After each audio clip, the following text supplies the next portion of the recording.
Hi friends, എല്ലാവർക്കും ചാനലിലേക്ക് സ്വാഗതം. നമ്മൾ ഇന്ന് കാണാൻ പോകുന്നത് 2025 റിലീസായിട്ടുള്ള മനമ എന്ന തെലുഗു മൂവിയാണ്. സ്ട്രെസ്സും ടെൻഷനും ഒന്നും ഇല്ലാതെ വളരെ കൂളായിട്ടിരുന്ന് കാണാൻ പറ്റിയ ഒരു ക്യൂട്ട് റൊമാൻറ്റിക് ഫാമിലി മൂവിയാണിത്. പതിവ് പറയും പോലെ ഈ വീഡിയോ ഇഷ്ടപ്പെട്ടെങ്കിൽ എന്നെ ഒന്ന് സപ്പോർട്ട് കൂടി ചെയ്യുക. അപ്പോൾ നമുക്ക് നേരെ നമ്മുടെ മൂവിയിലേക്ക് പോകാം. മൂവിയുടെ തുടക്കത്തിൽ ലണ്ടനിലുള്ള വിക്രം അവൻ്റെ ബർത്ത്ഡേ ആഘോഷിക്കുന്നതാണ് കാണിക്കുന്നത്. പാർട്ടിക്കിടെ വിക്രം സ്മിത എന്നൊരു പെൺകുട്ടിയെ കണ്ടുമുട്ടുന്നു. ഒരു പ്ലേ ബോയ് ആയ വിക്രം ആദ്യ കാഴ്ചയിൽ തന്നെ സ്മിതയോട് ഫ്ലേർട്ട് ചെയ്യാൻ തുടങ്ങുന്നു. പക്ഷെ തൻ്റെ എൻഗേജ്മെന്റ് കഴിഞ്ഞെന്ന് പറഞ്ഞ് അവൾ അവനെ ഒഴിവാക്കുന്നു. പക്ഷെ വിക്രം വീണ്ടും അവളുടെ പിറകെ നടന്ന് അവളെ ഇംപ്രസ് ചെയ്യാൻ നോക്കുമ്പോഴാണ് നാട്ടിൽ നിന്ന് അച്ഛൻ അവനെ കോൾ ചെയ്യുന്നത്. അച്ഛൻ ബർത്ത്ഡേ വിഷ് ചെയ്യുന്നതിന്റെ മറുപടി അവനൊരു മൂളലിൽ ഒതുക്കുന്നു. ശേഷം വിക്രത്തിന്റെ അച്ഛൻ അവന്റെ അമ്മയ്ക്ക് ഫോൺ കൈമാറുമ്പോഴേക്കും വിക്രം കോള് കട്ട് ചെയ്യുന്നു. ശേഷം വിക്രം വീണ്ടും സ്മിതയുമായി സംസാരിച്ചു തുടങ്ങുമ്പോഴാണ് അവന്റെ ബെസ്റ്റ് ഫ്രണ്ട് അനുരാഗ് കോൾ ചെയ്യുന്നത്. അനുരാഗിന്റെ വൈഫ് ശാന്തിയുടെ ഫ്രണ്ടിന്റെ എൻഗേജ്മെന്റിൽ പങ്കെടുക്കാൻ ചെന്നൈക്ക് പോവുകയാണെന്നും അതുകൊണ്ട് പാർട്ടിക്ക് വരാൻ കഴിയില്ലെന്നും പറഞ്ഞ് അനുരാഗ് വിക്രത്തിനോട് സോറി പറയുന്നു. പക്ഷെ പതിവ് പോലെ അനുരാഗ് പറഞ്ഞു മുഴുവിപ്പിക്കുന്നതിന് മുന്നേ വിക്രം കോള് കട്ട് ചെയ്ത് വീണ്ടും സ്മിതയുടെ പിന്നാലെ പോകുന്നു. അധികം വൈകാതെ തന്നെ സ്മിതയുടെ ഇഷ്ടം പിടിച്ചു പറ്റി വിക്രം അവളെ ഒരു വൺ നൈറ്റ് സ്റ്റാൻഡിന് സമ്മതിപ്പിക്കുന്നു. പിറ്റേ ദിവസം രാവിലെ നിർത്താതെ ഫോൺ ബെല്ലടിക്കുന്ന ശബ്ദം കേട്ടാണ് വിക്രം ഉറക്കം എണീക്കുന്നത്. അനുരാഗിന്റെ നമ്പറിൽ നിന്നാണ് കോള് വന്നതെങ്കിലും ഒരു പോലീസുകാരനാണ് വിക്രത്തിനോട് സംസാരിക്കുന്നത്. ഈ ഫോണിന്റെ ഉടമയ്ക്ക് ചെന്നൈയിൽ വെച്ചൊരു ആക്സിഡന്റ് സംഭവിച്ചെന്നും ക്രിട്ടിക്കൽ ആയതുകൊണ്ട് അടുത്തുള്ള ഹോസ്പിറ്റലിൽ പ്രവേശിപ്പിച്ചിരിക്കുകയാണെന്നും ആ പോലീസുകാരൻ വിക്രത്തിനോട് പറയുന്നു. കേട്ട വാർത്തയുടെ ഷോക്കിൽ നിന്ന് മുക്തനാവാതെ സ്മിതയുടെ ചോദ്യങ്ങൾക്ക് മറുപടി നൽകാതെ വിക്രം വേഗം എയർപോർട്ടിലേക്ക് പുറപ്പെടുന്നു. ഫ്ലൈറ്റിലിരുന്ന് വിക്രം അനുരാഗിനെ കുറിച്ച് ആലോചിക്കുമ്പോൾ നമുക്ക് അവരുടെ ഫ്ലാഷ് ബാക്ക് കാണിച്ചു തരുന്നു. കോളേജ് ഹോസ്റ്റലിൽ വെച്ചാണ് വിക്രം അനുരാഗിനെ പരിചയപ്പെടുന്നത്. ഒരു അനാഥനായ അനുരാഗും കെയർഫ്രീ ആയി നടക്കുന്ന വിക്രവുമായി വളരെ വേഗം കൂട്ടാവുന്നു. പിന്നീട് അങ്ങോട്ട് വിക്രം കൂടെയുള്ളതിനാൽ ആരുമില്ലെന്ന വിഷമം അനുരാഗിനുണ്ടാകുന്നില്ല. അനുരാഗ് ശാന്തിയെ പരിചയപ്പെടുന്ന സമയത്തും തന്റെ ഫാമിലി വിക്രം എന്ന കൂട്ടുകാരനാണെന്നാണ് അനുരാഗ് അവളോട് പറയുന്നത്. പഴയതോരോന്നും ആലോചിച്ച് വിക്രം അനുരാഗിനെ അഡ്മിറ്റ് ചെയ്ത് ഹോസ്പിറ്റലിലേക്ക് വരുന്നു. വിക്രത്തിനെ കണ്ടതും അവന്റെ അച്ഛൻ അവനെ ഒന്ന് ആശ്വസിപ്പിക്കാൻ എന്ന പോലെ തോളിൽ പിടിച്ച് അനുരാഗുള്ള മുറിയിലേക്ക് കണ്ണു കാണിക്കുന്നു. അവിടേക്ക് ചെന്നതും വെള്ള തുണി കൊണ്ട് മൂടിയ രണ്ട് മൃതശരീരങ്ങളാണ് വിക്രം കാണുന്നത്. പ്രിയപ്പെട്ട കൂട്ടുകാരന്റെ വേർപാടിൽ എല്ലാം നഷ്ടപ്പെട്ടവനെ പോലെ നിൽക്കുന്ന വിക്രത്തിന് അവന്റെ അച്ഛൻ ഒരു 2 വയസ്സുകാരനെ ചൂണ്ടിക്കാണിച്ചു കൊടുക്കുന്നു. അപ്പോഴാണ് അനുരാഗിനെ ശാന്തിക്കും ഒരു മകൻ കൂടിയുള്ള കാര്യം വിക്രത്തിന് ഓർമ്മ വരുന്നത്. എന്താണ് സംഭവിച്ചതെന്ന് പോലും തിരിച്ചറിയാതെ മാതാപിതാക്കളുടെ മൃതദേഹം നോക്കി കരയുന്ന ആ കുഞ്ഞിന്റെ അടുത്തേക്ക് വിക്രം ചെല്ലുമ്പോൾ ആ കുഞ്ഞ് പരിചയഭാവത്തിൽ വിക്രത്തിന്റെ കയ്യിൽ പിടിക്കുന്നു. ആദ്യമായി കാണുകയാണെങ്കിലും ആ കുഞ്ഞു വിരലുകളുടെ സ്പർശം അറിഞ്ഞതും ഹൃദയത്തിൽ വന്ന വികാരങ്ങൾ എന്തൊക്കെയാണെന്ന് മനസ്സിലാകാതെ വിക്രത്തിന്റെ കണ്ണ് നിറയുന്നു. പക്ഷെ ആ കുഞ്ഞിനെ ഒന്ന് ആശ്വസിപ്പിക്കുക പോലും ചെയ്യാതെ വിക്രം വരാന്തയിലേക്ക് പോകുന്നു. കൃത്യ ഈ സമയത്താണ് എതിർവശത്ത് നിന്ന് ഓടിപ്പാഞ്ഞു വരുന്ന സുഭദ്രയുമായി വിക്രം കൂട്ടിയിടിക്കുന്നത്. കരഞ്ഞു തളർന്ന അവളുടെ മുഖം കണ്ടതും വിക്രത്തിന് എന്തോ പോലെ തോന്നുന്നു. വിക്രത്തിനോട് സോറി പറഞ്ഞ് സുഭദ്ര നേരെ അനുരാഗിന്റെ ശാന്തിയുടെ റൂമിലേക്ക് പോകുന്നു.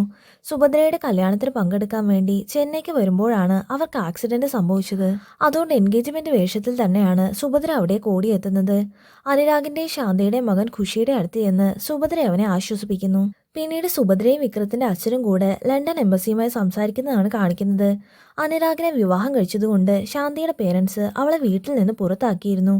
ശാന്തി ഗർഭിണിയാണെന്ന് അറിഞ്ഞിട്ട് പോലും അവർക്ക് അവളോടുള്ള ദേഷ്യം മാറിയിരുന്നില്ല. ഇപ്പൊ ഇതൊക്കെ അറിഞ്ഞിട്ട് പോലും ശാന്തിയുടെ പേരൻസ് റെസ്പോണ്ട് ചെയ്തിട്ടില്ലെന്നും വിക്രത്തിന്റെ അച്ഛൻ കൗൺസിലറിനെ അറിയിക്കുന്നു. അങ്ങനെ ഏറ്റെടുക്കാൻ മറ്റു ബന്ധുക്കളൊന്നും ഇല്ലെങ്കിൽ കുഞ്ഞിനെ ഗവൺമെന്റ് ഏറ്റെടുക്കുമെന്ന് കൗൺസിലർ അവരോട് പറയുന്നു. ഇത് കേട്ടതും കുഞ്ഞിനെ താൻ അഡോപ്റ്റ് ചെയ്യാമെന്ന് സുഭദ്ര അവരോട് പറയുന്നു. പക്ഷേ UK-ലെ നിയമപ്രകാരം വിവാഹിതരായ ദമ്പതികൾക്ക് മാത്രമേ കുഞ്ഞിനെ അഡോപ്റ്റ് ചെയ്യാൻ സാധിക്കൂ. അങ്ങനെയെങ്കിൽ 4 മാസം കഴിഞ്ഞാൽ എന്റെ വിവാഹമാണെന്നും അതിനുശേഷം ഖുഷിയെ അഡോപ്റ്റ് ചെയ്യാമെന്നും സുഭദ്ര മറുപടി പറയുന്നു. പക്ഷെ അഡോപ്റ്റ് ചെയ്യുന്നത് വരെ ഖുഷിയെ ബന്ധുക്കളല്ലാതെ മറ്റാരുടെയും കൂടെ നിർത്താൻ അനുവാദം ഉണ്ടായിരുന്നില്ല. പക്ഷെ അല്പസമയത്തേക്ക് പോലും ഖുഷിയെ ഒരു അനാഥനെ പോലെ ഗവൺമെന്റിന് വിട്ടുകൊടുക്കാൻ സുഭദ്രയും തയ്യാറാകുന്നില്ല. അങ്ങനെയെങ്കിൽ മറ്റൊരു വഴിയുണ്ടെന്ന് കൗൺസിലർ അവരോട് പറയുന്നു. കുഞ്ഞിനെ അഡോപ്റ്റ് ചെയ്യുന്നത് വരെ അനുരാഗിന്റെ വീട്ടിൽ കുഞ്ഞിനോടൊപ്പം താമസിച്ച് 2 കെയർ ടേക്കേഴ്സിന് കുഞ്ഞിനെ നോക്കാൻ സാധിക്കും. വിക്രവും സുഭദ്രയും ലണ്ടനിലായതുകൊണ്ട് അവർക്കത് ഈസിയായിട്ട് ചെയ്യാൻ സാധിക്കുമെന്നും കൗൺസിലർ വിക്രത്തിന്റെ അച്ഛനോട് പറയുന്നു. പക്ഷെ ഇക്കാര്യം വീട്ടിൽ പറയുമ്പോൾ സുഭദ്രയുടെ അമ്മ അവളെ വഴക്ക് പറയുന്നു. എൻഗേജ്മെന്റ് ഉറപ്പിച്ചൊരു പെണ്ണ് ഒരു അന്യപുരുഷനുമായി ഒരേ വീട്ടിൽ കഴിയാൻ ഒരു ചെറുക്കന് സമ്മതിക്കില്ലെന്ന് അമ്മ അവളോട് പറയുന്നു. പക്ഷെ എങ്ങനെയെങ്കിലും ഭാവിവരനായ കാർത്തികിനെ പറഞ്ഞ് കൺവിൻസ് ചെയ്യുമെന്ന് സുഭദ്ര മറുപടി പറയുന്നു. മറുവശത്ത് വിക്രമാകട്ടെ ഖുഷിയുടെ കെയർടേക്കറാണെന്ന് തനിക്ക് സമ്മതമല്ലെന്ന് അച്ഛനോട് പറയുന്നു. അങ്ങനെയെങ്കിൽ അനുരാഗിനെ പോലെ അവന്റെ മകനെയും നീ ഒരു അനാഥനാക്കാൻ പോവുകയാണോ എന്ന് അച്ഛൻ അവനോട് ചോദിക്കുന്നു. അച്ഛന്റെ ആ ചോദ്യത്തിൽ പാതി മനസ്സോടെയാണെങ്കിലും ഖുഷിയുടെ കെയർടേക്കർ ആകാൻ വിക്രവും സമ്മതം മൂളുന്നു. ശേഷം സുഭദ്രയും വിക്രവും കൂടെ ഖുഷിയെ നോക്കിക്കോളാമെന്ന് ഡോക്യുമെന്റ്സ് സൈൻ ചെയ്യുന്നു. അങ്ങനെ അവരൊരുമിച്ച് ലണ്ടനിലേക്ക് പോകുന്നു. സുഭദ്രയുടെ സുഹൃത്ത് യാമിനിയും വിക്രത്തിന്റെ ഫ്രണ്ട് സുദർശനും അവരെ റിസീവ് ചെയ്യാൻ എയർപോർട്ടിൽ എത്തിയിരുന്നു. അവിടുന്ന് അവർ 5 പേരും ചേർന്നാണ് അനുരാഗിന്റെ വീട്ടിലേക്ക് പോകുന്നത്. അവിടെ ചെന്ന് ബംഗ്ലാവ് പോലെയുള്ള വീട് കാണുന്നതും വിക്രം ചെറുതായിട്ടൊന്ന് ഷോക്കാവുന്നു. ശേഷം അകത്ത് പ്രവേശിക്കുമ്പോഴാണ് അവിടെയുള്ള ഒരു ചുമര് നിറയെ വിക്രവും അനുരാഗും ഒരുമിച്ച് നിൽക്കുന്ന പല പല ഫോട്ടോസ് വെച്ചിരിക്കുന്നത് കാണുന്നത്. ഇത് കണ്ടതും നിനക്കറിയില്ലെങ്കിലും ഈ ഫോട്ടോസിലൂടെ ഖുഷിക്ക് നിന്നെ നല്ല പരിചയമുണ്ടെന്നും അതുകൊണ്ടാണ് അവൻ നിന്നോട് അടുപ്പം കാണിക്കുന്നതെന്നും സുദർശൻ വിക്രത്തോട് പറയുന്നു. മറുഭാഗത്ത് ഖുഷിയാകട്ടെ ആ വീടിന്റെ ഓരോ റൂമിലും ചെന്ന് തന്റെ അച്ഛനമ്മമാരെ നോക്കുന്നു. പക്ഷെ അവിടെയെങ്ങും അവരില്ലെന്ന് കണ്ടതും ആ കുഞ്ഞിന്റെ മുഖം വാടുന്നു. ഇത് മനസ്സിലാക്കിയ സുഭദ്രയാകട്ടെ അവനെ കൊഞ്ചിച്ച് ലാളിച്ച് സന്തോഷിപ്പിക്കുന്നു. ഈ സമയം ബാൽക്കണിയിലേക്ക് ഇറങ്ങിയ വിക്രം തൊട്ടടുത്ത വീട്ടുമുറ്റത്ത് നിൽക്കുന്ന സ്മിതയെ കണ്ടു ഷോക്കാവുന്നു. അന്നത്തെ വൺ നൈറ്റ് സ്റ്റാൻഡിന് ശേഷം അനുരാഗ് ആക്സിഡന്റ് ആയി കോൾ വന്നപ്പോൾ വിക്രം പെട്ടെന്ന് പുറത്തേക്ക് ഇറങ്ങിയത് സ്മിതയുടെ പേരൻസിന് മുന്നിലേക്കായിരുന്നു. വിക്രത്തിനെ വീണ്ടും കണ്ടതും സ്മിത അവനെ അവിടെ നിന്ന് തന്നെ വഴക്ക് പറയുന്നു. സ്മിതയെ പേടിച്ച് അകത്തേക്ക് കയറുമ്പോഴാണ് സുഭദ്ര അവനെ കാണുന്നത്. ഇവിടെ ചുറ്റുമുള്ളവരെയെല്ലാം പരിചയപ്പെടാൻ നാളെ ഒരു ഫംഗ്ഷൻ വെച്ചിട്ടുണ്ടെന്നും അതിനുവേണ്ടി സാധനങ്ങൾ വാങ്ങിക്കണമെന്നും പറഞ്ഞ് സുഭദ്ര അവനെ ഒരു ലിസ്റ്റ് ഏൽപ്പിക്കുന്നു. തൊട്ടടുത്ത വീട്ടിലാണ് സ്മിത താമസിക്കുന്നതെന്നുകൂടി അറിഞ്ഞതോടെ ഇതിൽ നിന്നെല്ലാം ഒരു റിലീഫിനെന്നോണം വേഗം തന്നെ ആ ലിസ്റ്റുമായി വിക്രം പുറത്തേക്ക് പോകുന്നു. യാതൊരു കമ്മിറ്റ്മെന്റ്സിനോടും താല്പര്യമില്ലായിരുന്ന വിക്രത്തിന് ഖുഷിയുടെ കെയർടേക്കർ ആകേണ്ടി വന്നത് ഉൾക്കൊള്ളാനാവുന്നില്ല. ആ സ്ട്രെസ്സിൽ നിന്ന് റിലീഫിനായി മൂക്കുമുട്ട കള്ളു കുടിച്ചാണ് അവൻ വീട്ടിലേക്ക് പോകുന്നത്. പറഞ്ഞ സാധനങ്ങളൊന്നും വാങ്ങിക്കാതെ കള്ളു കുടിച്ച് ലെക്ക് കെട്ട് വന്ന വിക്രത്തിനോട് സുഭദ്ര ദേഷ്യപ്പെടുന്നു. പക്ഷെ അതിനുശേഷമാണ് വിക്രത്തിന് പിന്നാലെ സാധനങ്ങളുമായിട്ട് സുദർശൻ കയറി വരുന്നത്. അത് കണ്ടതും അവൾക്കല്പം ആശ്വാസം തോന്നുന്നു. പിറ്റേ ദിവസം സുഭദ്രയുടെ ക്ഷണപ്രകാരം അനുരാഗിന്റെ ശാന്തിയുടെയും പരിചയക്കാരെല്ലാം വീട്ടിലേക്ക് വരുന്നു. സുഭദ്ര അവരെ ഓരോരുത്തരായി പരിചയപ്പെടുന്ന സമയത്താണ് അനുരാഗിന്റെ ബിസിനസ് പാർട്ണറായ ജോസഫ് അവിടേക്ക് വരുന്നത്. അനുരാഗിനെ ശാന്തിയെയും കുറിച്ചുള്ള അവന്റെ സംസാരത്തിലുടനീളം ഒരു ആത്മാർത്ഥതക്കുറവുണ്ടെന്ന് സുഭദ്രയ്ക്ക് തോന്നുന്നു. റെസ്റ്റോറന്റിന്റെ കാര്യങ്ങൾ സംസാരിക്കാൻ നിങ്ങൾ ഒരു ദിവസം അവിടേക്ക് വരണമെന്ന് ജോസഫ് സുഭദ്രയോടും വിക്രത്തോടും പറയുന്നു. ശേഷം അന്ന് രാത്രി സുഭദ്ര വിക്രത്തോട് സംസാരിക്കുന്നത് കാണിക്കുന്നു. എന്റെ വർക്ക് ടൈം 9 to 6 ആയതുകൊണ്ട് ആ സമയം നീ വേണം കുഞ്ഞിനെ നോക്കാനെന്ന് സുഭദ്ര അവനോട് പറയുന്നു. ആ സമയം പ്രത്യേകിച്ച് പണിയൊന്നും ഇല്ലെങ്കിലും വിക്രം ഓരോ ഒഴിവുകഴിവുകൾ പറഞ്ഞ് അതിൽ നിന്ന് ഒഴിയാൻ ശ്രമിക്കുന്നു. പക്ഷെ സുഭദ്ര അവനെ കൊണ്ട് നിർബന്ധപൂർവ്വം സമ്മതിപ്പിക്കുന്നു. പിറ്റേ ദിവസം കുഞ്ഞിന് കൊടുക്കാനുള്ള ഭക്ഷണം പ്രത്യേകം തയ്യാറാക്കി അത് മാത്രമേ കൊടുക്കാവൂ എന്ന് വിക്രത്തെ പറഞ്ഞേൽപ്പിച്ചിട്ടാണ് സുഭദ്ര ജോലിക്ക് പോകുന്നത്. ജോലിസ്ഥലത്തെത്തിയിട്ടും അവൾക്ക് കുഞ്ഞിനെക്കുറിച്ചുള്ള ആവലാതി വിട്ടുമാറുന്നില്ല. ജോലി കഴിഞ്ഞ് വീട്ടിലേക്ക് വന്നു കയറിയതും ആകെ അലങ്കോലമായി കിടക്കുന്ന വീട് കണ്ട് സുഭദ്രയ്ക്കാകെ ഭ്രാന്ത് പിടിക്കുന്നു. സുഭദ്രയെ കണ്ടതും കുഞ്ഞിനെ അവളെ ഏൽപ്പിച്ച് വിക്രം പുറത്തേക്ക് ഇറങ്ങുന്നു. പതിവ് പോലെ കള്ളു കുടിച്ച് രാത്രിയോടെയാണ് അവൻ വീട്ടിലേക്ക് വരുന്നത്. എഴുന്നേറ്റതു മുതൽ കുഞ്ഞ് നിർത്താതെ കരയുകയാണെന്നും ഇങ്ങനെ സംഭവിക്കാനും മാത്രം നീ എന്താണ് ചെയ്തതെന്നും സുഭദ്ര വിക്രത്തോട് ചോദിക്കുന്നു. മാത്രമല്ല കുഞ്ഞിന് കൊടുക്കാനായി ഞാൻ ഉണ്ടാക്കി വെച്ച ഭക്ഷണം കൊടുക്കാതെ വേറെന്താണ് കൊടുത്തതെന്ന് സുഭദ്ര അവനോട് ചോദിക്കുന്നു. അപ്പോഴാണ് കുഞ്ഞ് സുഭദ്ര ഉണ്ടാക്കിയ ഫുഡ് കഴിക്കാത്തതുകൊണ്ട് അവന് ചിപ്സാണ് കൊടുത്തതെന്ന് വിക്രം പറയുന്നത്. ഇത് കേട്ടതും സുഭദ്ര അവനോട് വളരെ ദേഷ്യപ്പെടുന്നു. ശേഷം അവർ രണ്ടുപേരും കൂടെ കുഞ്ഞിനെ ഡോക്ടറുടെ അടുത്ത് കൊണ്ടുപോകുന്നു. കുഞ്ഞിനെ പരിശോധിച്ച ശേഷം കുഞ്ഞിനെ കുളിപ്പിച്ചിട്ട് എത്ര ദിവസമായെന്ന് ഡോക്ടർ അവരോട് ചോദിക്കുന്നു.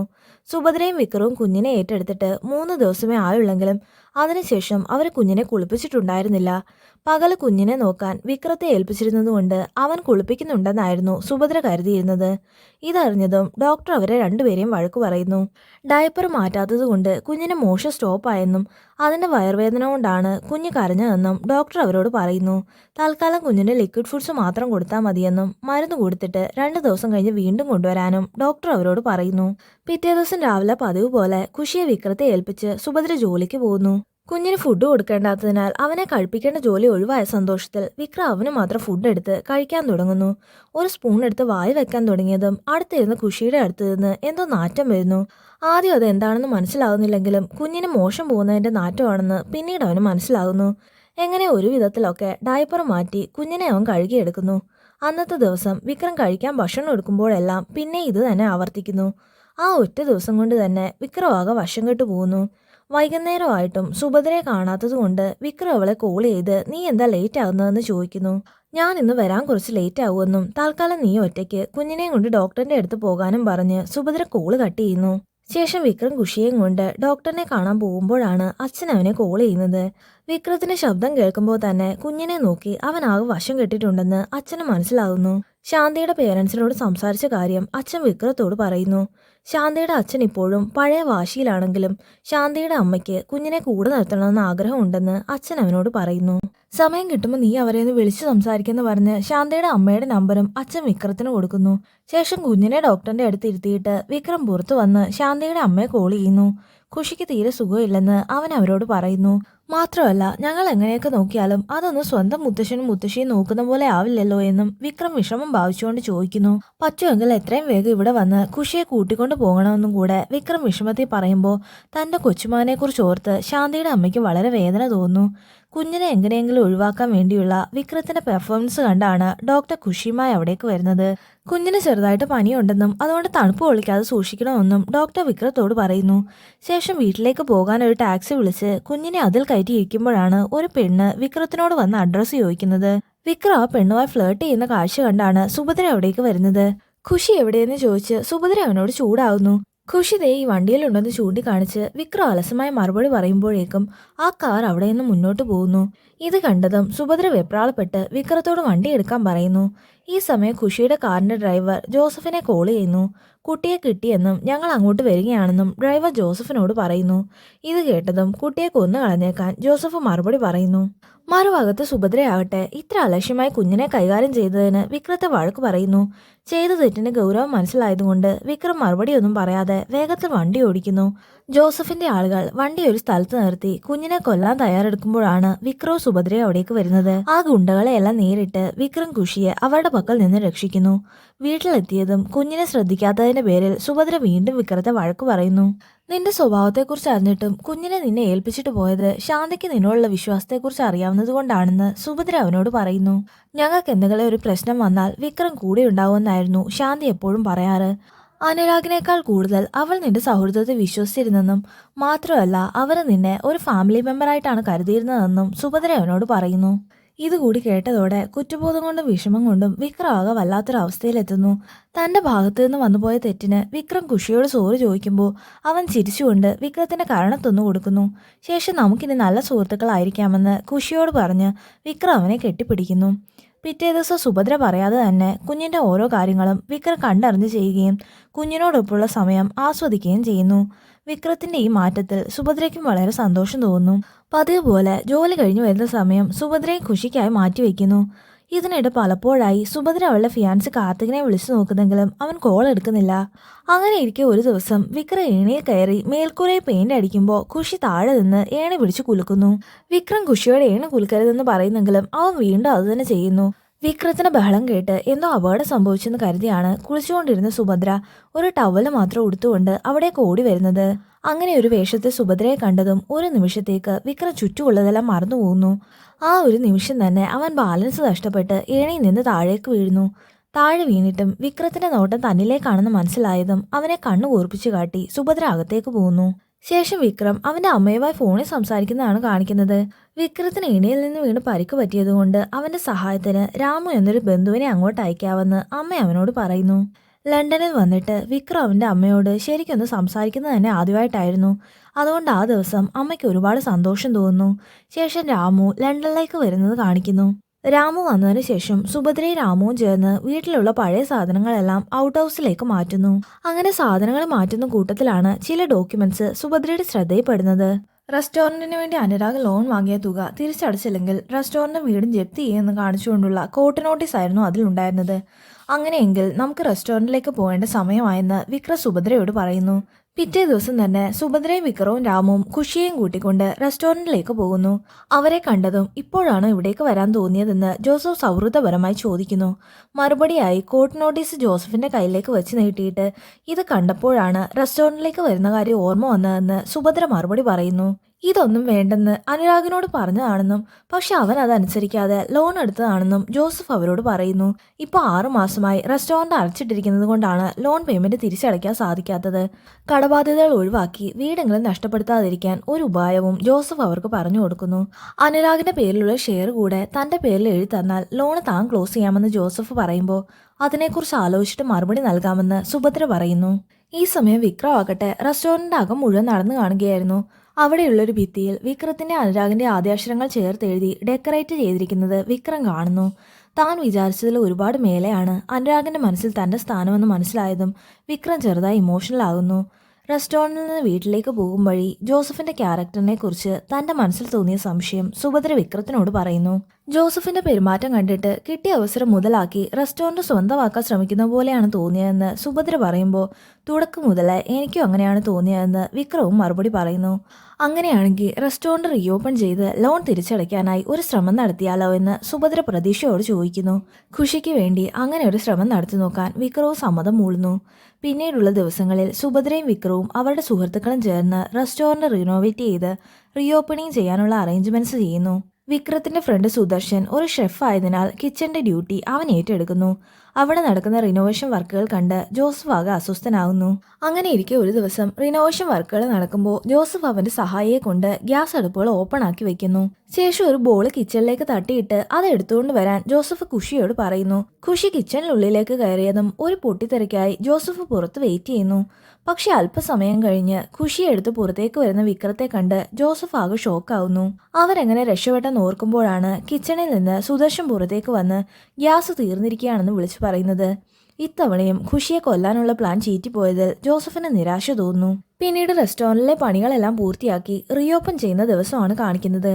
ഒരു ചുമന്ന സാരിയിൽ അതിസുന്ദരിയായി ഒരുങ്ങി വരുന്ന സുഭദ്രയെ കണ്ടതും വിക്രത്തിന്റെ ഉള്ളിൽ എന്തൊക്കെയോ ഫീലിങ്സ് തോന്നുന്നു. ശേഷം അവരൊരുമിച്ച് റെസ്റ്റോറൻറ്റിലേക്ക് പോകുന്നു. റെസ്റ്റോറൻറ്റിലുള്ള ആഘോഷങ്ങൾക്കിടയിലും ഗസ്റ്റുകളെയെല്ലാം ശ്രദ്ധിക്കുന്നുണ്ടെങ്കിലും വിക്രത്തിന്റെ കണ്ണുകൾ തുടരെ സുഭദ്രയിലേക്ക് നീളുന്നു.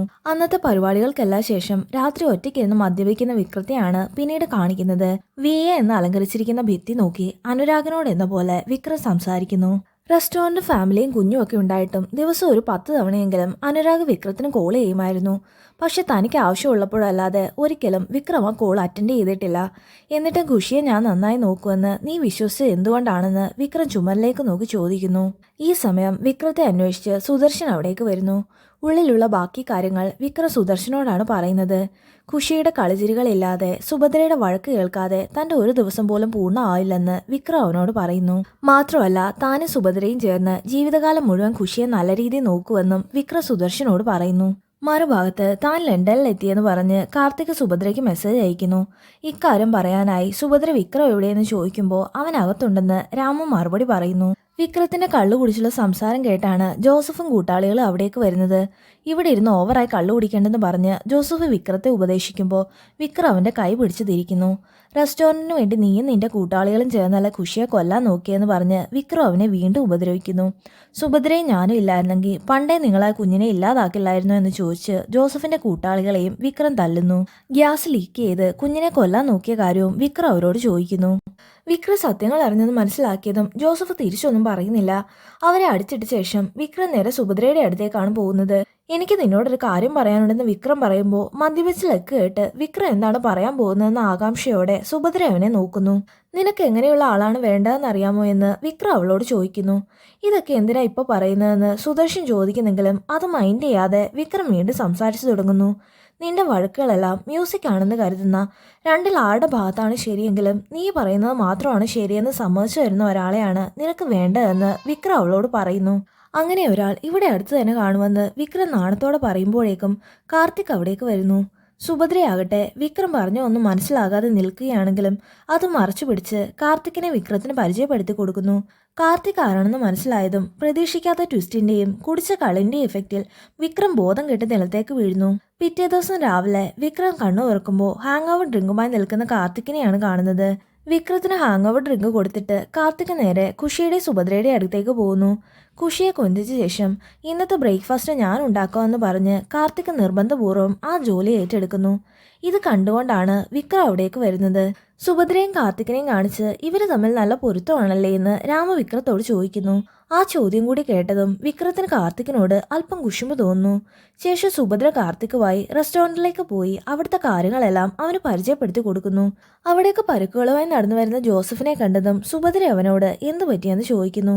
അവളൊന്നും അറിഞ്ഞിട്ടില്ലെന്ന് മനസ്സിലായതും ആക്സിഡന്റ് സംഭവിച്ചതാണെന്ന് ജോസഫ് മറുപടി പറയുന്നു. ഇത് കേട്ടുകൊണ്ടാണ് വിക്രവും അവിടേക്ക് വരുന്നത്. ഇനി എന്തായാലും പുള്ളി ഇങ്ങനെ ഒരു റിസ്ക് എടുക്കില്ലെന്ന് വിക്രം അർത്ഥം വെച്ച് പറയുമ്പോൾ സുഭദ്ര അവനെ കാര്യം മനസ്സിലാക്കാതെ നോക്കുന്നു. ഇത് കണ്ടതും ഇനി ആക്സിഡന്റ് ഒന്നും വരാതെ ശ്രദ്ധിക്കുന്ന കാര്യമാണ് താൻ ഉദ്ദേശിച്ചതെന്ന് വിക്രം മറുപടി പറയുന്നു. പിന്നീടുള്ള ദിവസങ്ങളിൽ സുഭദ്രയും ഖുഷിയുമായി സമയം ചെലവഴിച്ചും ഒപ്പം മറ്റുള്ളവരോടുള്ള നല്ല പെരുമാറ്റം കൊണ്ടും താൻ ഒരു പെർഫെക്റ്റ് ജെന്റിൽമാൻ ആണെന്ന് കാർത്തിക് തെളിയിക്കുന്നു. ഒരു പൈലറ്റായ സൽസ്വഭാവിയായ മറ്റുള്ളവരോട് നന്നായി പെരുമാറുന്ന കാർത്തിക് സുഭദ്രയ്ക്ക് പെർഫെക്റ്റ് മാച്ചാണെന്ന് ഇടയ്ക്കിടെ പറഞ്ഞ് രാമു വിക്രത്തെ ഇറിറ്റേറ്റ് ചെയ്യുന്നു. അങ്ങനെ ഇരിക്കെ ഒരു ദിവസം സുഭദ്രയും വിക്രവും ഖുഷിയെ നന്നായിട്ട് നോക്കുന്നുണ്ടോ എന്ന് അറിയാനായി ചൈൽഡ് ലൈനിലെ ഉദ്യോഗസ്ഥൻ അവിടേക്ക് വരുന്നു. അനുരാഗ് ശാന്തിയും ചേർന്ന് ഖുഷിയുടെ ബർത്ത്ഡേക്ക് ഹോട്ട് എയർ ബലൂൺ ഫെസ്റ്റിവലിന് പോകാൻ ഒരു ട്രിപ്പ് പ്ലാൻ ചെയ്തിരുന്നു.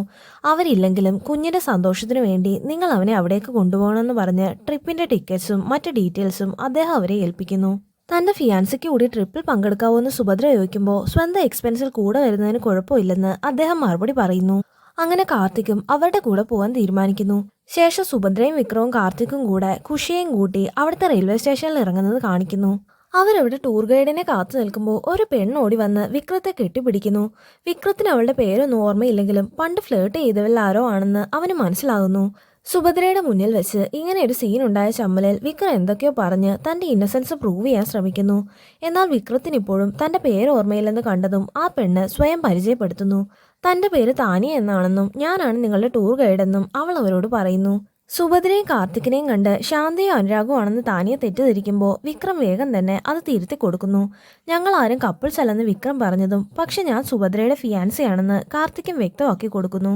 പോകുന്ന വഴിക്കെല്ലാം താനിയെ വിക്രവുമായി ഫ്ലേർട്ട് ചെയ്യാൻ ശ്രമിക്കുന്നെങ്കിലും വിക്രം അതിൽ നിന്നെല്ലാം ഒഴിഞ്ഞു മാറുന്നു. കുറച്ചു നേരത്തെ ഡ്രൈവിന് ശേഷം ഫുഡ് കഴിക്കാനായി ഒരു ഓപ്പൺ റെസ്റ്റോറൻറ്റിലേക്കാണ് പോകുന്നത്. അവിടെ സുഭദ്രയുടെയും കാർത്തികിന്റെയും കൂടെ ടേബിളിന് മുകളിലിരുന്ന് കാർത്തികിന് സ്പൂൺ ഫീഡ് ചെയ്യുന്ന ഖുഷിയെ കണ്ടതും വിക്രത്തിന് വീണ്ടും ജലസി തോന്നുന്നു. ഇത്ര നാളായിട്ടും അവൻ ഇതുവരെ തനിക്ക് വാരി തന്നിട്ടില്ലെന്ന് വിക്രം ഒരു കെറുവോടെ പറയുന്നു. കഴിക്കുന്നതിനിടെ പെട്ടെന്നാണ് സുഭദ്രയ്ക്ക് ഇക്കിള് വരുന്നത്. വെള്ളം കുടിച്ചിട്ടും ഇക്കിള് മാറാതെ അവൾ ബുദ്ധിമുട്ടുന്നത് കണ്ടതും ഖുഷി അവളെ അമ്മയെന്ന് വിളിക്കുന്നു. ആ ഒറ്റ നിമിഷം എല്ലാവരും ചെറുതായി ഒന്ന് ഷോക്ക് ആവുകയും സുഭദ്രയുടെ ഇക്കിള് മാറുകയും ചെയ്യുന്നു. ആദ്യമായുള്ള ആ വിളി കേട്ട് സന്തോഷവും വാത്സല്യവും നിറഞ്ഞ് സുഭദ്ര ആ കുഞ്ഞിനെ കെട്ടിപ്പിടിക്കുന്നു. കുഞ്ഞ് സുഭദ്രയെ അമ്മയെന്ന് വിളിച്ച സ്ഥിതിക്ക് അച്ഛനെന്ന് വിളിക്കുന്നത് ആരെയായിരിക്കുമെന്ന് താനിയ ആകാംക്ഷയോട് ചോദിക്കുന്നു. ഇത് കേട്ടതും ഖുഷി തന്നെ അച്ഛനെന്ന് വിളിക്കണമെന്ന വാശിയിൽ വിക്രം ഖുഷിയെ എടുത്ത് അവിടെ നിന്ന് പോകുന്നു. നടക്കുന്നതിനിടെയെല്ലാം അച്ഛനെന്ന് വിളിക്കാൻ വിക്രം പറയുന്നെങ്കിലും കുഞ്ഞവനെ ഒന്നും വിളിക്കുന്നില്ല. ഭക്ഷണം കഴിച്ച ശേഷം അവരെല്ലാവരും ഹോട്ടലിലേക്ക് പോകുന്നു. അവിടെ ചെന്നതും ഫെസ്റ്റീവ് സീസൺ ആയതുകൊണ്ട് ഒരു റൂം മാത്രമേ അവൈലബിൾ ആയിട്ടുള്ളൂ എന്ന് താനി അവരോട് പറയുന്നു. എന്തായാലും ഞാനും സുഭദ്രയും കല്യാണം കഴിക്കാൻ പോകുന്നവരല്ലേ, അതുകൊണ്ട് ഞങ്ങൾ ഒരേ റൂമിൽ കഴിഞ്ഞോളാമെന്ന് കാർത്തിക് മറുപടി പറയുന്നു. ഖുഷിയോടൊപ്പം സുഭദ്രയും കാർത്തിക്കും ഒരേ റൂമിൽ തന്നെ സ്റ്റേ ചെയ്യാൻ തീരുമാനിക്കുന്നു. പക്ഷെ സുഭദ്രയും കാർത്തിക്കും ഒരേ റൂമിൽ കഴിയുന്നതിനെക്കുറിച്ച് വിക്രത്തിന് ചിന്തിക്കാൻ പോലും കഴിയുന്നില്ല. അവരെ ഒറ്റയ്ക്ക് വിടാൻ മനസ്സിലാതെ അത് തടയാൻ ഓരോ കാരണം പറഞ്ഞുകൊണ്ടിരിക്കുന്ന വിക്രത്തെ താനിയെ നിർബന്ധിച്ച് പുറത്തേക്ക് കൊണ്ടുപോകുന്നു. സുഭദ്ര മെല്ലെ ഖുഷിയെ തലോടി ഉറക്കുന്നത് കണ്ടുകൊണ്ട് കാർത്തിക് അവളോട് വന്ന് സംസാരിക്കുന്നു. ഇന്ന് ഖുഷി അമ്മയെന്ന് വിളിച്ചപ്പോൾ മുതലുള്ള നിന്റെ സന്തോഷം എനിക്ക് മനസ്സിലായെന്നും ആ സന്തോഷം നിനക്ക് ജീവിതകാലം മുഴുവൻ തരാനാണ് ഞാൻ ആഗ്രഹിക്കുന്നതെന്നും കാർത്തിക് അവളോട് പറയുന്നു. അതുകൊണ്ട് നമുക്കൊരുമിച്ച് ഖുഷിയെ അഡോപ്റ്റ് ചെയ്യാമെന്നും കാർത്തിക് അവളോട് പറയുന്നു. ഇത് കേട്ടതും സുഭദ്രയ്ക്ക് വളരെ സന്തോഷം തോന്നുന്നു. ഖുഷിക്ക് കൂട്ടായി ഒരു അനിയനോ അനിയത്തിയോ കൂടി ഉണ്ടായിരുന്നെങ്കിൽ നല്ലതായനെ എന്ന് പറഞ്ഞ് കാർത്തിക് ഒരു ഗ്ലാസ്സിലേക്ക് വൈൻ പകർത്തുമ്പോൾ സുഭദ്ര അവനെ മനസ്സിലാകാത്ത ഭാവത്തിൽ നോക്കുന്നു. കാർത്തിക് ആ വൈൻ ഗ്ലാസും കൊണ്ട് സുഭദ്രയുടെ അടുത്തേക്ക് നടക്കുമ്പോഴാണ് അവന് വയറ്റിൽ എന്തോ അസ്വസ്ഥത തോന്നുന്നത്. പ്രശ്നം കലശലായതും അവൻ വേഗം ടോയ്ലറ്റിലേക്ക് പോകുന്നു. മറുഭാഗത്ത് താനിയാകട്ടെ വിക്രവുമായി ഫ്ലേർട്ട് ചെയ്യാൻ ശ്രമിക്കുന്നുണ്ടെങ്കിലും അവൻ അതൊന്നും മൈൻഡ് ചെയ്യാതെ സുഭദ്രയും കാർത്തിക് എന്ത് ചെയ്യുമായിരിക്കും എന്നോർത്ത് ടെൻഷൻ അടിക്കുന്നു. വിക്രത്തിന്റെ അവസ്ഥ മനസ്സിലായതും താനിയ അവനെയും കൊണ്ട് ഒരു ഡാൻസ് പാർട്ടിക്ക് പോകുന്നു. ഒരു ഭാഗത്ത് വിക്രം ആടിപ്പാടി ഉല്ലസിക്കുമ്പോൾ മറുഭാഗത്ത് കാർത്തിക് ആവട്ടെ വയറിന് സുഖമില്ലാതെ ടോയ്ലറ്റിനുള്ളിൽ തന്നെ താമസമാക്കുന്നു. പിറ്റേ ദിവസം വെളുപ്പിനെ ഹോട്ടലിന് പുറത്ത് ലോണിൽ കിടന്നുറങ്ങുന്ന വിക്രത്തെ സുഭദ്രയും കാർത്തിക്കും ചേർന്നാണ് വിളിച്ചുണർത്തുന്നത്. നൈറ്റ് ഡ്രസ്സിൽ നിൽക്കുന്ന അവരെ കണ്ട് വിക്രത്തിന് കാര്യം മനസ്സിലാകുന്നില്ല. താനി ഒരു കള്ളിയാണെന്നും മൊബൈലും പേഴ്സും ഉൾപ്പെടെ ലഗേജ് എല്ലാം അവൾ മോഷ്ടിച്ചോണ്ട് പോയെന്നും കാർത്തിക് വിക്രത്തോട് പറയുന്നു. ഇത് കേട്ടതും അവൾ അങ്ങനെയൊന്നും ചെയ്യില്ലെന്നും ഞാൻ അവളെ ഒന്ന് വിളിച്ചു നോക്കട്ടെ എന്നും പറഞ്ഞ് വിക്രം പോക്കറ്റിൽ കൈയിടുമ്പോഴാണ് തന്റെ ഫോണും കാണാനില്ലെന്നും മനസ്സിലാകുന്നത്. സാധനങ്ങളെല്ലാം നഷ്ടപ്പെട്ടതുകൊണ്ട് ഇനി എന്ത് ചെയ്യുമെന്നോർത്ത് അവരാകെ ടെൻഷനാവുന്നു. എങ്ങനെയെങ്കിലും സ്റ്റേഷനിലെത്തി വീട്ടിലേക്ക് പോകാമെന്ന് കാർത്തിക് പറയുമ്പോൾ എന്തു തന്നെയാണെങ്കിലും ഞാൻ ഖുഷിയെ കൊണ്ട് ഫെസ്റ്റ് കാണാൻ പോകുമെന്ന് പറഞ്ഞ് വിക്രം ഖുഷിയുമായി മുന്നോട്ട് നടക്കുന്നു. കയ്യിൽ പൈസ ഇല്ലാതെ എങ്ങനെ പോകാനാണെന്ന് സുഭദ്ര ചോദിക്കുമ്പോൾ മനസ്സുണ്ടെങ്കിൽ മാർഗവും ഉണ്ടാകുമെന്ന് വിക്രം മറുപടി പറയുന്നു. ഇതിനെ ചൊല്ലി അവരിരുവരും റോഡിന് നടുക്ക് നിന്ന് വഴക്കിടുമ്പോഴാണ് ഒരു വണ്ടി അവിടേക്ക് വരുന്നത്. റോഡിന് നടുക്ക് നിന്ന് വഴക്കിടുന്ന അവരെ കണ്ട് ആ വണ്ടി നിർത്തുന്നു. വൃദ്ധ ദമ്പതികളായ ടോണിയും ഭാര്യയുമാണ് ആ വണ്ടിയിൽ ഉണ്ടായിരുന്നത്. അവര് ഹോട്ട് എയർ ബലൂൺ ഫെസ്റ്റ് കാണാൻ പോവുകയാണെന്ന് അറിഞ്ഞതും വിക്രം അവരോട് ലിഫ്റ്റ് ചോദിക്കുന്നു. ശേഷം അവർ 4 പേരും കൂടെ ടോണിയുടെ വണ്ടിയിൽ ഫെസ്റ്റ് നടക്കുന്നിടത്തേക്ക് പോകുന്നു. രാത്രിയാകുമ്പോൾ ഒരു ഓപ്പൺ സ്പേസിൽ വണ്ടി നിർത്തി അവിടെ തങ്ങനെ അവർ തീരുമാനിക്കുന്നു. സുഭദ്രയും വിക്രവും ഭാര്യയും ഭർത്താവുമാണെന്ന് കരുതിയാണ് ടോണി വിക്രത്തോട് സംസാരിക്കുന്നത്. അത് മനസ്സിലായിട്ടും തിരുത്താതെ വിക്രം മറുപടി കൊടുക്കുന്നത് കേട്ട് കാർത്തിക്കിന് അവനോട് ദേഷ്യം തോന്നുന്നു. അന്ന് രാത്രി ഖുഷിയും വിക്രവും ഒരുമിച്ചാണ് കിടക്കുന്നത്. ഇടയ്ക്ക് ഉറക്കം എണീക്കുമ്പോൾ ഖുഷി തീ കൂട്ടിയതിനടുത്തേക്ക് നടക്കുന്നത് കണ്ട് വിക്രം അവനെ വീണ്ടും പിടിച്ചു കിടത്തി ഉറക്കുന്നു.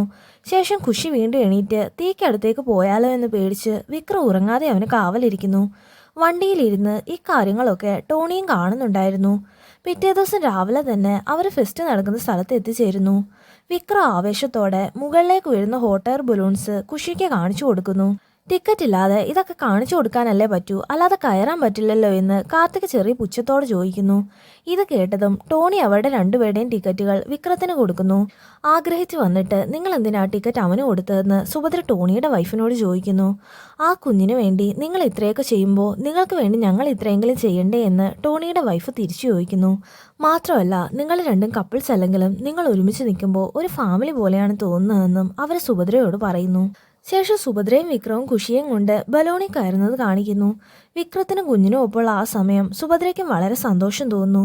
അന്ന് ആദ്യമായി വിക്രം നോക്കുന്ന അതേ പ്രണയഭാവത്തോടെ സുഭദ്രയും അവനെ നോക്കുന്നു. ഫെസ്റ്റിന് ശേഷം തിരിച്ചു പോകാൻ റെയിൽവേ സ്റ്റേഷനിൽ എത്തുമ്പോഴാണ് മോഷണം പോയ സാധനങ്ങളും ഒപ്പം താനിയ എഴുതിയ ഒരു ലെറ്ററും അവിടെ ഇരിക്കുന്നത് കാണുന്നത്. താനിയ വിക്രത്തിന് എഴുതിയ ആ ലെറ്റർ സുഭദ്രയാണ് വായിക്കുന്നത്. വിക്രത്തിന് കുട്ടികളുടെ മനസ്സാണെന്നും എപ്പോഴും സന്തോഷമായി ഇരിക്കുന്നതിനൊപ്പം കൂടെയുള്ളവരെയും നീ സന്തോഷമായി കൊണ്ടു നടക്കുമെന്നും താനിയ അതിൽ എഴുതിയിരുന്നു. നീ കമ്മിറ്റഡ് ആണെന്ന് പറഞ്ഞില്ലായിരുന്നെങ്കിൽ ഞാൻ തന്നെ നിന്നെ കല്യാണം കഴിക്കുമായിരുന്നെന്നും മാത്രമല്ല ഈ ട്രിപ്പ് നിനക്ക് മറക്കാനാവാത്ത ഒരു അനുഭവമാക്കാൻ വേണ്ടിയാണ് ഇങ്ങനെയൊക്കെ ചെയ്തതെന്നും താനിയ പറയുന്നു. ഇത് കേട്ടതും അത് ശരിയാണെന്നും ഞാൻ ഈ ട്രിപ്പ് ശരിക്കും എൻജോയ് ചെയ്തെന്നും വിക്രം മറുപടി പറയുന്നു. പക്ഷെ ഇത് കേട്ട് കാർത്തിക്കിന് ദേഷ്യമാണ് തോന്നുന്നത്. ആ കപ്പിൾസ് സഹായിച്ചില്ലായിരുന്നെങ്കിൽ ഒരു കുഞ്ഞുമായ റോഡിൽ ഇറങ്ങി തെണ്ടേണ്ടി വന്നേനെയെന്നും അതാണോ നീ പറഞ്ഞ എൻജോയ്മെന്റ് എന്നും ചോദിച്ച് കാർത്തിക് അവനോട് ചൂടാവുന്നു. പിന്നെ അവൾ പറഞ്ഞ പോലെ നിനക്ക് കുട്ടികളുടെ സ്വഭാവമാണെന്നും യാതൊരു ഉത്തരവാദിത്വം ഇല്ലാത്ത നീയൊന്നും ഒരിക്കലും വിവാഹം ചെയ്യാനോ ഒരു കുഞ്ഞിന് ജന്മം നൽകാനോ പോകരുതെന്നും പറഞ്ഞ് കാർത്തിക് അവനെ വീണ്ടും ഇൻസൾട്ട് ചെയ്യുന്നു. കാർത്തിക്കിന്റെ വാക്കുകൾ അതിര് കടക്കുന്നെന്ന് തോന്നിയതും സുഭദ്ര അവനെ തടയാൻ ശ്രമിക്കുന്നെങ്കിലും വിക്രം മാത്രം ഒരു കൂസലും ഇല്ലാതെ ആ വഴക്കെല്ലാം കേട്ടു നിൽക്കുന്നു. നാളെ ഒരു കുഞ്ഞുണ്ടായാൽ ആ കുഞ്ഞ് നിന്നോട് എന്തെങ്കിലും ആവശ്യം പറഞ്ഞാലും നിനക്കത് സാധിച്ചു കൊടുക്കാൻ കഴിയില്ലല്ലോ എന്ന് ചോദിച്ച് കാർത്തിക് അവനെ പിന്നെ ഇറിറ്റേറ്റ് ചെയ്യുന്നു. ഇപ്പോൾ നിനക്കതൊന്നും മനസ്സിലാകാത്തത് ഖുഷി നിന്റെ സ്വന്തം കുഞ്ഞല്ലാത്തത് കൊണ്ടാണെന്നും കാർത്തിക് അവനോട് പറയുന്നു. ഖുഷി തൻ്റെ കുഞ്ഞല്ലെന്ന് കാർത്തിക് പറഞ്ഞതും വിക്രത്തിന് വളരെ വിഷമം തോന്നുന്നു. എങ്കിലും മറുത്തൊന്നും പറയാതെ അവൻ അവിടെ നിന്ന് മുന്നോട്ട് പോകുന്നു. പിറ്റേ ദിവസം രാവിലെ പതിവിന് വ്യത്യസ്തമായി എക്സിക്യൂട്ടീവ് ലുക്കിൽ ഒരുങ്ങി വരുന്ന വിക്രത്തെ കണ്ട് കാർത്തിക് ഉൾപ്പെടെ എല്ലാവരും ഒന്ന് ഷോക്കാവുന്നു. വിക്രം ഇന്റർവ്യൂവിന് പോവുകയാണെന്ന് മനസ്സിലായതും അതിന് സർട്ടിഫിക്കറ്റ്സ് ഒക്കെ ആവശ്യം വരില്ലേ, നീ ആയതുകൊണ്ട് പതിവ് പോലെ എന്തെങ്കിലും ചെയ്ത് മാനേജ് ചെയ്യുമല്ലോ എന്ന് കാർത്തിക് കളിയാക്കി ചോദിക്കുന്നു. പക്ഷെ അതിനും വിക്രം മറുപടിയൊന്നും പറയുന്നില്ല. ശേഷം അവിടെ ഇരുന്ന് വിക്രത്തിന്റെ ഫയൽ അലസമായി പരിശോധിക്കുമ്പോഴാണ് അവൻ വൈൻ മേക്കിങ്ങിൽ PhD ചെയ്യുകയാണെന്നും 2 മാസം കഴിഞ്ഞാൽ അവന് ഡോക്ടറേറ്റ് കിട്ടുമെന്നും കാർത്തിക്കിന് മനസ്സിലാകുന്നത്. യാതൊരു ജോലിയില്ലാതെ അലസമായി ഊരു ചുറ്റി നടക്കുന്ന വിക്രം PhD ചെയ്യുന്നുണ്ടെന്ന് അറിഞ്ഞതും അവരെല്ലാവരും ഷോക്കാകുന്നെങ്കിലും സുഭദ്രയ്ക്ക് എന്തോ സന്തോഷം തോന്നുന്നു. ഇന്റർവ്യൂവിന് പോകുന്ന വിക്രത്തെ അവൾ സന്തോഷത്തോടെ യാത്രയാക്കുന്നു. ക്വാളിഫിക്കേഷനും കൃത്യമായ ഉത്തരങ്ങളും കൊണ്ട് ആദ്യത്തെ ഇന്റർവ്യൂവിൽ തന്നെ വിക്രത്തിന് ജോലി ശരിയാവുന്നു. പക്ഷെ എനിക്ക് ചെറിയൊരു റിക്വസ്റ്റ് ഉണ്ടെന്ന് വിക്രം ബോസിനോട് പറയുന്നു. മകന്റെ ബർത്ത്ഡേ ആഘോഷത്തിനായി ഒരു അഡ്വാൻസ് പേ ചെക്ക് തരണമെന്ന് വിക്രം റിക്വസ്റ്റ് ചെയ്യുമ്പോൾ അദ്ദേഹവും അതിന് സമ്മതിക്കുന്നു. കുഞ്ഞിനുള്ള സമ്മാനങ്ങൾ വാങ്ങി ഏറെ സന്തോഷത്തോടെയാണ് വിക്രം വീട്ടിലേക്ക് വരുന്നത്. പക്ഷെ അവിടെ ചെല്ലുമ്പോൾ ഖുഷിയെ എടുത്തുകൊണ്ട് നിൽക്കുന്ന ശാന്തിയുടെ പേരൻസിനെ കണ്ടതും നിമിഷ നേരം കൊണ്ട് വിക്രത്തിന്റെ മുഖം വാടിപ്പോകുന്നു. ഖുഷിയെ ഇത്രയും നാൾ നോക്കിയതിന് നന്ദിയുണ്ടെന്നും ഇനി അവനെ ഞങ്ങളുടെ കൂടെ കൂട്ടിക്കൊണ്ടു പോകാനാണ് വന്നതെന്നും ശാന്തിയുടെ അച്ഛൻ വിക്രത്തോട് പറയുന്നു. മാത്രമല്ല ഇതുവരെ ഖുഷിക്ക് വേണ്ടി ചിലവായ പണമെല്ലാം തിരികെ തരാമെന്നും അദ്ദേഹം വിക്രത്തോട് പറയുന്നു. ഇതെല്ലാം കേട്ട് ഒന്നും മിണ്ടാതെ കണ്ണുനീരോടെ നിൽക്കുന്ന സുഭദ്രയെ നോക്കിയിട്ട് വിക്രം തന്നെ മറുപടി പറയുന്നു. ഇങ്ങനെ പെട്ടെന്ന് വന്ന് ചോദിച്ചാൽ ഖുഷിയെ തിരിച്ചു തരാൻ സാധിക്കില്ലെന്ന് വിക്രം പറയുമ്പോൾ അങ്ങനെയാണെങ്കിൽ ഞങ്ങൾ നിയമത്തിന്റെ വഴി തേടുമെന്ന് ശക്തിയുടെ അച്ഛൻ മറുപടി പറയുന്നു. വിക്രവും ശാന്തിയുടെ അച്ഛനും തമ്മിലുള്ള വാക്കുതർക്കം കണ്ട് സുഭദ്ര അവനെ അല്പം മാറ്റി നിർത്തി സംസാരിക്കുന്നു. എത്രയൊക്കെ സ്നേഹം കൊടുത്താലും ഖുഷി ഒരിക്കലും നമ്മുടെ സ്വന്തം ആകില്ലെന്നും അതൊന്നും തിരിച്ചറിയാതെ അവനെ സ്നേഹിച്ചു പോയത് നമ്മുടെ തെറ്റാണെന്നും സുഭദ്ര അവനോട് പറയുന്നു. മാത്രമല്ല ഖുഷിയുടെ നല്ല ഭാവിക്കും ഇത് തന്നെയാണ് നല്ലതെന്ന് സുഭദ്ര വിക്രത്തോട് പറയുന്നു. നീ പറയുന്നതൊക്കെ ശരിയാണെങ്കിലും എനിക്കതൊന്നും മനസ്സിലാക്കാൻ കഴിയുന്നില്ലെന്ന് വിക്രം അവളോട് പറയുന്നു. എങ്കിലും നിങ്ങൾക്ക് ഇഷ്ടമുള്ളതുപോലെ ചെയ്തോളാം വിക്രം പറയുന്നു. വിക്രം കൂടി സമ്മതിച്ചോടെ അന്ന് രാത്രി തന്നെ ശാന്തിയുടെ അച്ഛനും അമ്മയും ഖുഷിയും കൂട്ടി ഇന്ത്യയിലേക്ക് പോകുന്നു. ഖുഷി പോയ കാര്യം ഓർക്കാതെ പിറ്റേന്ന് രാവിലെ ഖുഷിയുടെ പേരും വിളിച്ചിറങ്ങി വരുന്ന വിക്രം യാത്രയ്ക്ക് ഒരുക്കി നിൽക്കുന്ന കാർത്തികിനെയും സുഭദ്രയാണ് കാണുന്നത്. കല്യാണത്തിന്റെ പേര് വീട്ടിൽ നിന്ന് ഭയങ്കര പ്രഷറാണെന്നും അതുകൊണ്ട് ഞങ്ങൾ ഇന്ന് തന്നെ നാട്ടിലേക്ക് പോവുകയാണെന്നും കാർത്തിക് വിക്രത്തോട് പറയുന്നു. നീ ഒരു നല്ല മനുഷ്യനാണെന്നും ഞങ്ങളുടെ വിവാഹത്തിന് ഉറപ്പായിട്ടും വരണമെന്നും കൂടി പറഞ്ഞിട്ടാണ് കാർത്തിക് പുറത്തേക്ക് ഇറങ്ങുന്നത്. എന്നാൽ സുഭദ്രയാകട്ടെ നിറമിഴികളോടെ വിക്രത്തെ ഒന്ന് നോക്കുന്നെങ്കിലും യാത്ര പോലും പറയാതെ പുറത്തേക്ക് ഇറങ്ങുന്നു. അവർ കൂടി പോയതിനു ശേഷമാണ് ജീവിതത്തിൽ ആദ്യമായി വിക്ര ഏകാന്തത അനുഭവിക്കുന്നത്. മറുഭാഗത്ത് സുഭദ്രയുടെ അവസ്ഥയും അതുതന്നെയായിരുന്നു. ചുറ്റും ബന്ധുക്കളും ആളുകളും ഒക്കെ ഉണ്ടെങ്കിലും എന്തോ മിസ് ചെയ്തതുപോലെ സുഭദ്രയ്ക്ക് തോന്നുന്നു. ഈ സമയം ഖുഷിയാകട്ടെ ശാന്തിയുടെ അമ്മയും ജോലിക്കാരിയും ഒക്കെ നോക്കാനുണ്ടായിട്ടും അവർ കൊടുക്കുന്ന ഒന്നും കഴിക്കാതെ വാശി കാണിക്കുന്നു. ദിവസങ്ങൾ കഴിഞ്ഞിട്ടും സുഭദ്രയുടെയും വിക്രത്തിൻ്റെ ഉള്ളിൽ അവർ മൂന്നുപേരും ഒരുമിച്ചുള്ള ദിവസങ്ങളിലെ ഓർമ്മകൾ നിറയുന്നു. ഒടുവിൽ സുഭദ്രയുടെ വിവാഹത്തിന് തലേ ദിവസം വിക്രം നാട്ടിലേക്ക് പോകാൻ തീരുമാനിക്കുന്നു. പക്ഷെ സുഭദ്രയുടെ അടുത്തേക്ക് പോകാതെ വിക്രം നേരെ സ്വന്തം വീട്ടിലേക്കാണ് പോകുന്നത്. അപ്രതീക്ഷിതമായി വിക്രത്തെ കണ്ടതും അവൻ്റെ അമ്മയാകെ ഷോക്കാകുന്നു.